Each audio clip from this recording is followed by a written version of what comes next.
আসসালামু আলাইকুম। আমার আরও একটি নতুন ভিডিওতে আপনাদের স্বাগতম।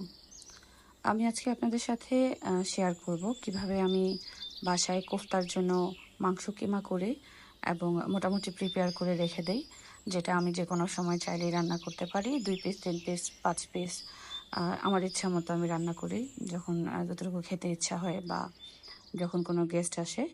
তো প্রথমে আমি নিয়েছি 600 গ্রামের মতো খাসির মাংস এবং 100 গ্রাম চর্বি।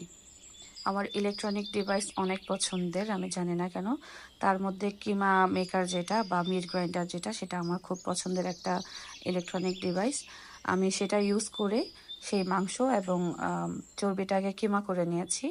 এর সাথে আমাদের লাগবে 1 টেবিল চামচ টমেটো কেচাপ, 1 টেবিল চামচ ঘি, 1.5 চা চামচ মাংসের মশলা, 1.5 চা চামচ লবণ, 2 চা চামচ গুঁড়ামরিচ, আধা চা চামচ সাদা গোলমরিচের গুঁড়া এবং আধা চা চামচ মিক্স হার্ব।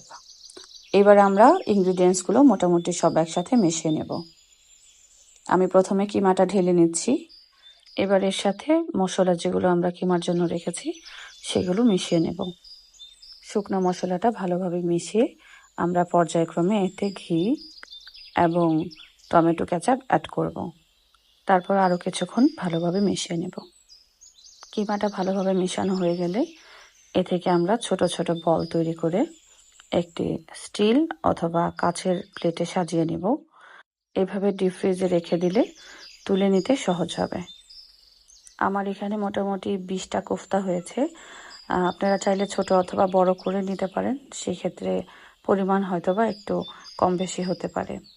ছেলের আবদার রাখতে তার জন্য একটি কোফতা ভাজি করে দিচ্ছিলাম, আর ভাবছিলাম যে আপনাদের সাথে আমার আরেকটা রেসিপি কোফতা আমি কিভাবে বাসায় রান্না করি সেটা আপনাদের সাথে শেয়ার করব। তবে সময় স্বল্পতার কারণে আমি আপনাদের সাথে রান্নাটা শেয়ার করতে পারিনি যদিও।